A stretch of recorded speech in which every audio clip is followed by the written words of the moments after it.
Are you a boss who's thinking, am I supposed to be a friend to my employees or am I supposed to be their boss? This is such a hard balancing act for female leaders. You're going to want to stick around as we interview Katherine Johnston about this exact topic. And we have today Katherine Johnston, who is going to help us to talk about Boss and Buddy, a balancing act for female leaders. Hi, Katherine. Hi, Diane. How are you?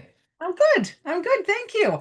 I Good. am so happy that we get to cover this topic because this is you gave us kind of a teaser and an opening to this concept in the Dynamic Women Leadership Secrets book. And this is something that is kind of a one thing that you're known for in the work you do. But before we dive into that, can you just let us know a little bit about yourself? Great. And thank you, Diane, for having me. Just a pleasure to be here today. Yes. So I am Katherine Johnston. I am the founder and executive director of Global Mind, which is a consultancy focusing on leadership development, strategy, competency work, and coaching. I've been working in the consulting field for many years. I've worked in 50 plus countries with 100 plus nationalities. Cross-cultural communication and that environment is truly, truly my passion. I'm also an ICF certified coach. I'm Mhm. an author of 3 books. I'm an author of 1 book and contributor to one, and collaborative author of the third, which is with Diane Nice. and the Leadership Secrets book. Yeah, basic background. I've got an MBA in global leadership. I love working with people and seeing them thrive personally and professionally in their roles.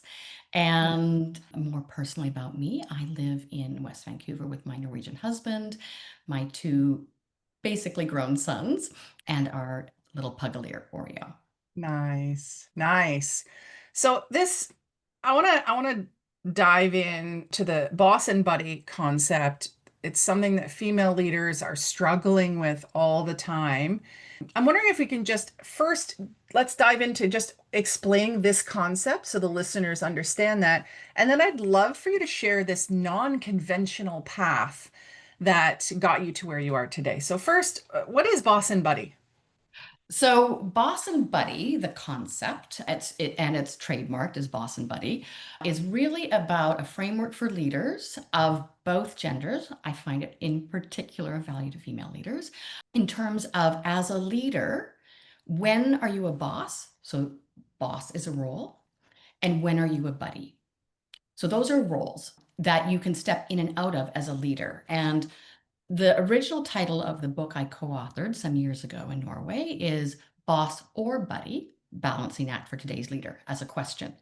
Hmm. The answer is and. So both and. As a leader and as a parent, really the ability to step into the boss role and the buddy role are important in terms of bringing out the best in your people. And I can just like briefly, like boss is like set direction, delegate, remove barriers, clarify expectations, be visible as a leader, take on that Hmm. role, give meeting energies and providing constructive feedback. So that's sort of the boss playbook. Whereas Yeah. the buddy playbook is much more involving, much more coaching in a sense. So hanging out in the hallways, bringing people together, involve others, speak less, ask more, drop the military language, and really more than nurture and care. Hmm. Naturally, people have a preference for one or the other. And then the idea, and you'll talk about that later, there's a little quiz you can take where you get an idea of where your natural preference is. And then, like, let's say you're a mild buddy or even a strong Hmm. buddy, look at the boss techniques, right? Look at the boss playbook.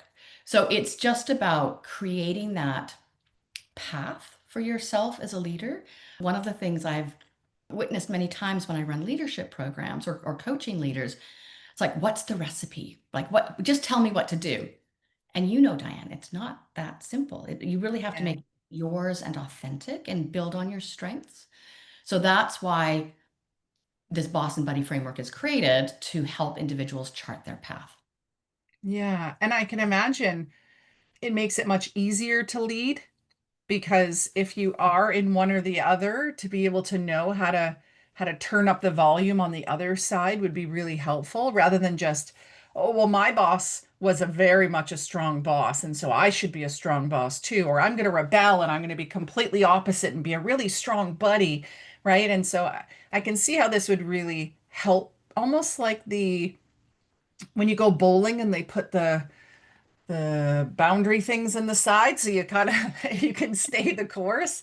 Plus, a lot of women like to be nurturing and like to be empowering, or for new leaders. They're maybe used to being the buddy as the employee and the co-employee of the others. Now they're the boss. Uh-oh. So that's great. That's a little bit of a teaser too. We're going to dive more into this boss and buddy concept and how all the listeners can apply this to their own life. And as well, yes, that quiz that you were talking about, because we want to know where we stand. But you have a bit of a non-conventional path to what you're doing now. I'd love to go through that because a lot of our listeners are also maybe business owners or in a career and they're wondering like, how do I get to the next step? Or I don't know if I could do that because I'm over here and I want to do that over there. So share a little bit about that. Yeah, and one of the reasons I didn't really think about it so much before, but I do guest lecturing for the Yale program, the Young Entrepreneur Leadership Launchpad Okay. program for high school students. And one of the reasons they asked me to come speak is because I do have that non-conventional, non-linear path that Mm. has led to entrepreneurship and as a business owner, but very conventional, did my undergraduate, wrote my LSATs, ready to go to law school. And I thought, I really need to travel the world a year before I settle down Yeah. as a lawyer in Canada. And it led me to working for this organization, which existed for 50 years. It doesn't anymore, called Up With People, which is like an international performing arts organization. So for 4 years, first as a student, then 3 years on staff, I traveled to like 12, 15 countries a year with 150 students from 15, 20 countries. Stayed with host families, did community service, had to perform on stage, which is always a good skill to learn, and then also leadership development. And that just totally changed my life. So instead of becoming this like constitutional lawyer in Canada, I'm like, I really like cross-cultural, I like business, I want to do global business. So I went to Thunderbird, School of Global Management in Phoenix. My parents again were like, "Oh, you could go to Wharton. Like, why are you going to that?" I'm like, no, because I don't want to work on Wall Street. So I've always kind of like followed my path. Fortunate, my parents, even though when they didn't agree with me, they always supported me. So did my MBA there. Met my now husband, Norway. Started working for the Coca-Cola company in internal audit because that was the safe path. That was the. Okay. And Coke loves you to move to different countries. So I then worked in Norway as a leader. And I worked in Norway, but I worked with many different nationalities and I worked on projects in many different countries. The last one being business change leader for implementing SAP and ERP system in 8 Nordic and Baltic countries with the same go live date. And Mm. that's when it became clear to me that I really liked working with people rather than spreadsheets. And Yeah. not only did I like working with people, I liked working with people from lots of different countries and the importance of communication. Like, Yeah. so that was a pivotal role and moment for me. So then I went into consulting, and I can tell you in my years at Coke as a leader, I made a lot of mistakes. Looking back now, I made a lot of mistakes. Then I went into consulting for a medium-sized consulting firm in Oslo and then started advising and working with leaders who were also struggling with different scenarios. And I could start to see patterns. And so then I collaborated with a then colleague who had more of a journalist background to write this book, Boss and Buddy, or Boss or Buddy, Balancing Act for Today's Leaders, to write this book that I wish I had read, to be honest, because that was really what I was looking for is in this situation or with this person, what are some techniques that would be helpful to bring out the best in them? And that's really what led to the birth of the book. It was a long birth from the time Mm. it started till the time it was published. I think it was 3.5 years, but very helpful, right? And then based on the success of the book, I started my own company because it kind of gave like an entrance ticket. Didn't always get the consulting gig, but I usually got the meeting and it was very well received at the time. So now I want to rekindle that because I think it's still, and again, I think I mentioned to you the book is in its fifth printing in Norway.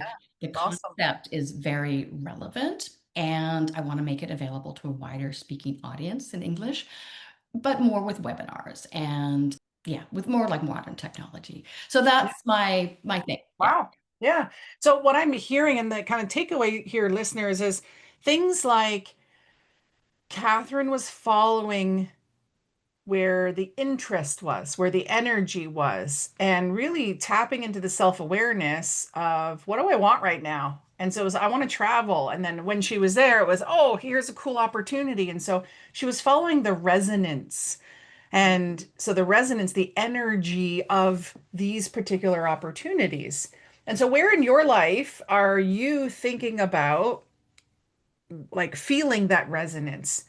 That energy. And maybe it's not what you normally are doing, and that's okay. But just be aware of that because that's what got Catherine to where she is today is a continual listening and honoring of the resonance, and then that changed the path. And so you don't have to just stick with what you've already planned out if it's not working for you anymore. So I'm glad that you did all of that, Catherine. It brings out this boss and buddy concept, something that you really wish that you had. And I know that there are things for me that I teach now because I realized it wasn't being taught. And I struggled and I struggled. And so it's cool to hear how you've taken your learnings and the solutions and really put them into one place, right? So the Boss and Buddy playbook and book. Yes, it's based on your experience, but what else is it based on? Because I heard 250 pages, 3.5 years. What else? What else Yeah. is it based on? So that's a great question, and thank you. Absolutely. So a lot of it is based on research, like academic research, which is part of my background. Also, 60 interviews of leaders, many in Norway, many in other countries. I really used my network from Thunderbird and some of the work I'd done in Coca-Cola. Of course, really good frameworks and coaching models and different things. So it is a compilation of really bringing everything together and then trying to put it into that boss playbook and buddy playbook. And so for each of those topics, subtopics I mentioned earlier, like you could do 2 or 3 hours on them, right? So there's like lots of different, like if you want to be better at delegating, okay, these are some things you can do. If you want to Hmm, be better at involving people in meetings, these are some of the things you can do. gotcha. And I think an important, like if you, I am Canadian, I grew up in Canada. And then I did part my graduate education and work experience in the US, and then even moving to Norway, working for an American company. And so, I mean, as a Canadian, I go to Coke in Atlanta. That's not assertive enough. I want. I go to Norway. So you can imagine when I hit Norway, I was kind of in boss mode, to put it mildly. I get to Norway, which generally speaking is a more buddy oriented culture, which with the involving, the consensus oriented, tall poppy syndrome, which they call Janteloven. So I did not come across well when I first started in Norway because Okay. I really had to adapt my style. And that's why, it's not gender specific, it's not cultural specific. Like there's some different implications, again, depending where in the world you find yourself, who you're working with, and whatever the situation is. Okay. So our listeners are probably thinking, well, I don't want to know. I want to know, am I a boss or am I a buddy? Let's just let them know right now. How can they figure that out? Can they take your quiz? They can. So they're on my global dash hyphen minds with a z.com website. There Okay. is a quiz. I And we'll think put that in our show notes to make that sure would be amazing. access and just click through. Yeah. Yeah. So what is this? It's like a bunch of questions that they're answering that put them on a scale. I know you were saying it, say if you're a strong or a low on what side. How long does that take? Oh, A few minutes. It's not like a super research heavy one. It's more just to give you a temperature check. And so you answer the questions and it will say, okay, are you, there are four categories you end up in: strong buddy, sorry, strong boss, mild buddy, strong buddy. And Okay. then, if you're mild on either boss or buddy, it's going to be easier for you to adapt to the other techniques, Yeah. or easier to adapt when working with people that have a different preference. If you are a strong boss or a strong buddy, it will take more effort to learn the techniques to balance your leadership style depending on the situation and person you're Yeah. with. Okay. So first step is they take the quiz. Mhm. That's going to tell them what they need to kind of turn up a little bit and what they need to turn down. And you give a few examples of that. Could you just right now give us an example? I know I'm putting you on the spot, but if somebody was a super strong boss, what would one thing be that they either change about being a strong boss or to turn up the buddy So I and think vice versa? yeah, exactly. No, so when I look at the different techniques, and typically, so a strong boss is telling, directing, talking a lot, all of those things. And so to balance that style, especially if they're like working with a different culture or a person who just doesn't react well to that, the combination of involving others. So ask questions and don't talk as much. There's a great, I don't know if you've seen that. Some people, when I do coaching with leaders, and then some of them have like put this diagram on their wall: two ears, one mouth. Hmm. Think proportionately, right? So listen twice as much as you speak. When you are trying to develop your people, when you're trying to develop their thinking, they're helping them develop solutions rather than you telling them what to do. Because I think you and I both know, like if someone tells you what to do, you don't have a lot of you don't have a lot of skin in the game, right? But helping people, like, this is the goal. How do you see yourself achieving it? Yeah. Completely different, completely Yeah. different. Yeah, exactly. And then vice versa. If somebody is a strong buddy, how do they step into more of their boss? Yeah, and this is hard sometimes. And I'll use a good example. So, because a little bit has to do also with the expectations of the people you're working with. So I'm going to use Norway as an example. That's where I spent many years of my professional career, and it's such a contrast. So a Norwegian company, so I was working with the integration and leadership programs, and a Norwegian company acquired a German company. So Okay. Norway, very buddy as a culture. Germany, much more boss as a culture. Okay. So the Norwegians, oh, and the merger, and how do you think this would do this? And they were like inviting and involving and asking questions. And the Germans were like, you bought us, tell us what to do, right? So then it was working with the Norwegian leaders to say, okay, you could still involve people, you can still ask for their opinions, and you need to frame it.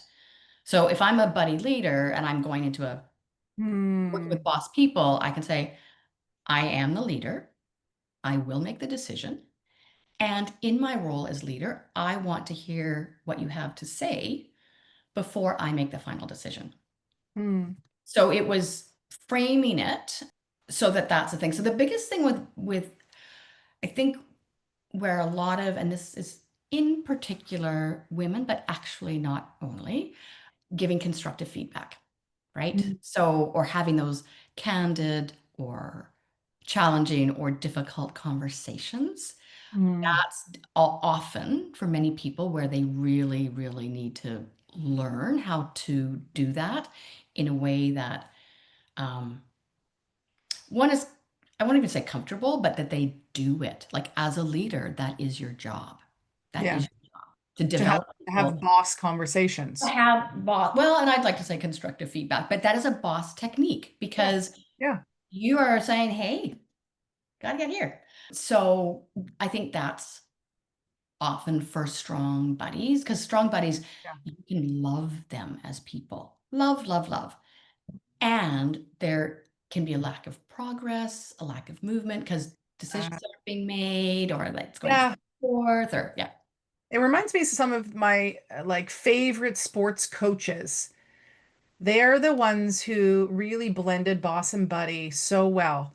They would cut me down and tell me the things I didn't do well, but they'd build me up twice as high, right? And I'd want to perform well for them. And so I'm imagining those leaders who are able to balance both have a great environment that everyone's working in, good relationship with all the employees, but also the employees are performing well and the results are really good. And so but that balance is hard, Well, right? I love you using, and I know you've played a lot of soccer, and my boys have also played high level soccer, and like that coach who Hmm. is well intentioned, like they want you to succeed and they Yeah. can't do it for you, right? Like that coach that you are referring to, or the coaches, they can only say, these are areas where you need to do a different technique or more effort or whatever. And hey, this was amazing. Like, keep doing that. Yeah. So, and I've also used it, and I've done it with my clients as well as a parent. Like Yeah. with my sons who are now both, in university, entering university, doing homework.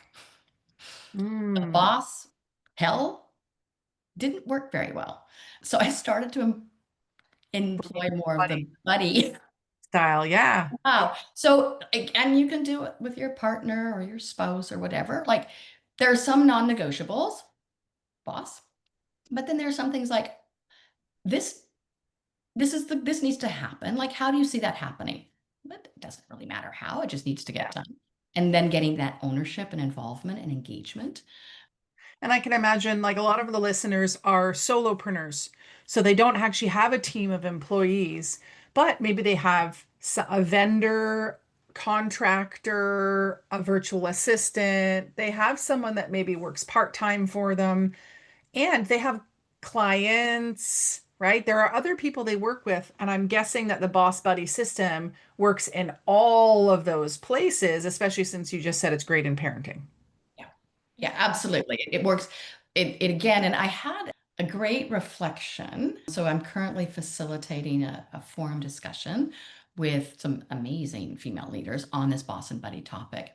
Mm, And one of the attendees, we did the initials, and she looked at like, because it's on a screen, so it's easier to see, but like the boss playbook and the buddy playbook. And she said, this is really a first time I'm seeing that these are not I'm seeing these as genderless behaviors. So yes. before she'd sort of looked at what was boss, was like, those are male behaviors, and buddy was the female. And I was like, but they're not, they're genderless. And Yes. so even if you are a leader and you're coaching somebody, right? And like you have a direct report, Yeah. you can develop them Hmm. regardless of their gender or nationality or whatever. Like, just what Yeah. are they good at? What are their natural preferences? And then what is the alternative playbook where they need to, strengthen some things? Yeah. And so you mentioned that this is not gender specific, though some people may see one gender in one or the other, and that it's also different based on culture. And so how like your book goes into a little bit more about the cultures and the countries that would be one more than the other. I know I've worked in Japan, I've worked with for a Korean company. I now have a team of virtual assistants from the Philippines. And so I see and where I feel these countries would be in Boss or Buddy. How does someone navigate that? To be like, okay, I figured out my boss buddy maybe weaknesses. I've got your book, your program. I'm working through the problems and how to fix that. But now how do I apply it when I go to a different country or just I work with a client from that country? Or even different companies. Like even in Vancouver or Canada, you Yeah. have more conservative, traditional companies that are more hierarchical. And you have others that are more like creative and innovative and more involving. So Yeah. so many different dimensions in which you can apply it. So again, if I use myself, when I was working for Coke living in Norway, I took on a 1-year assignment in Russia. So before kids, so I was commuting. And so here I was. coming kind of boss from the US to Norway, adapting, moving more into that buddy, go and work in Russia. And I had a situation with, but I was still like probably mild boss, but yeah, maybe somewhere in the middle. And working with an accounting manager, a Russian accounting manager in Moscow, who was not performing and not doing many of the things that I asked. And I think for both you and I, like growing up in Canada, praise in public, but Mhm. criticize in private, right? So I was having all these one-to-one discussions, not working. And this young executive assistant took me aside. Her dad had been involved in international politics. She worked in different places. She's like, Catherine, you need to yell at him. Catherine, need to yell at the accounting manager in front of his department if you want things to change. And I was like, okay. And I was a little desperate at this point. I did it, Diane. And the worst thing is it worked. Wow. And two things I've learned as a result of that. So, by me as this like crazy foreign expat woman yelling at him in front of his department, he saved face because his department saw that it wasn't his idea,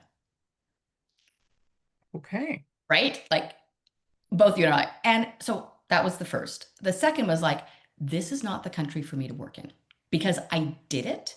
It was physically uncomfortable. It pained Yeah. me to do it Yeah. and it worked. So I was like, okay, this is not where I should be. So that's why, again, it is a little bit about Okay. finding out. And that's, again, like a benefit you and I have having our own companies. You have more of a choice in terms of the clients and the people you work with. But people working for companies and different leaders don't always have that choice, right?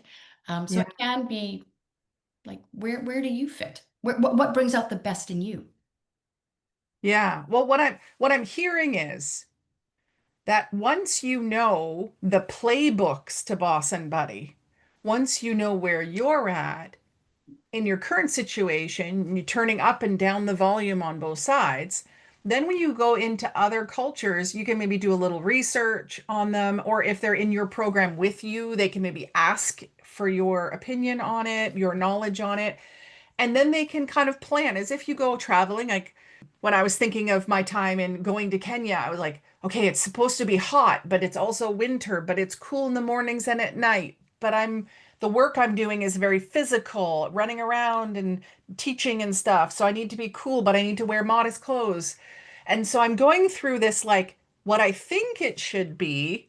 And then I show up and I adapt. And so I'm guessing because you have the playbooks, you then go, oh, okay, I need to turn that up actually even more than I thought, or I need to turn that down. Just like when you travel, you go, I need to put the sweater on, it's colder than I thought, or I need to take it off. So I'm glad that there's at least a playbook so that you can continue to adapt, which I'm guessing is what people have to continuously do. Well, and when you say adapt and adaptability, like especially in our world today and the whole AI, like all of that, like adaptability is one of the key success factors for sure.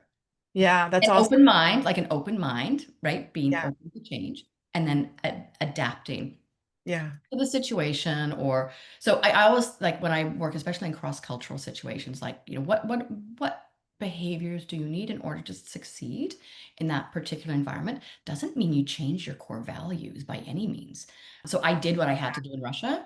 And then boy, when I got on that plane, I was like, "Mm, well, it's worth trying it out and then seeing how you feel about it, right? And that's, I think, what the playbooks give you is that opportunity to, I'm going to try this out. Oh, I'm going to be super buddy here. Then you're like, oh, that didn't work. Okay. Or I didn't right." like how that was. And it felt like a doormat because I was too much of a buddy and they got away with it. It didn't work. So you get to kind of adjust.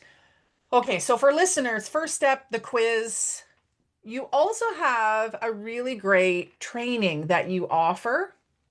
Can you let us know a little bit about that one? Because I know you have one coming up this month in September. And for those of you who are like, oh, but it's October, don't worry. We're going to have a link in the show notes that is going to take you to a page that will give you the most updated information about the next training. So, Catherine, can you just share a little bit about what that is about? Yeah, that's great, Diane. Thank you. Yes, so there are currently two options and then a third that will be coming in 2026. So, because it depends, like people, learning styles, time available, all of those things differ for all of us. So, the first, which I think is going to be part of the show notes, is in September, I will offer a free webinar, which is really an intro to Boss and Buddy. So, it's like an hour Okay, webinar, it's super interactive. great. You take the quiz if you haven't already done it before. You break into small groups. You sort of like, what are some of the areas I'd like to focus on? So it's like a 1 hour free webinar. Great. And then if you would like to develop some of those techniques further, then there's like, I think it's a 4-part series with the different techniques, right? So Cool. all of Yeah. those are live. So all of those are live. But and not but and the third option, which is coming in 2026, Hmm. is more like on-demand e-learnings, Cool. which are more bite-sized. So, I talk about Boss and Buddy and the playbooks. I think there are 7 techniques in each of the playbooks. Okay. So these are like in total. So there's the intro, and then there's the 14 more bite-sized learnings for each of those techniques. So let's say I'm mild boss, and I look at the buddy playbook and maybe even the boss as well. But I look at the buddy playbook, go, okay, these three I would really like to Mm, be better at. yeah. So it's like pull it from the shelf at your convenience when it works for you, no time you have to be done by. So that's 2026. And so maybe I can do that's another link we can add is just to keep people updated if they want to have that. Yeah. If For that's of sure. interest, or of interest to people, right? Okay, cool. So I know we're gonna like wrap it up here, but there's a question that I haven't been able to ask you that I would love because Boss and Buddy is only part of what you do. So can you share how you are making an impact in other ways? Yes. Oh, okay. Great question. So I want to think of it in 2 parts. So like impact in terms of my business, Global Minds. So Global Minds is still active in Norway. I also, but I'm, as now living here in Vancouver many years, that's winding down. So I'm building the business in Canada. And Boss and Buddy is actually just a very tiny part of what I do. Okay. So I work with leadership development, competency frameworks, OD work, coaching. I love to combine coaching with leadership programs or coaching leaders and their teams. But Boss and Buddy is just like one of the areas. I'm really happy to represent Diversity Icebreaker in Canada, which is about communication preferences. You talked, Diane, about like doing kind of, let's call it cultural due diligence.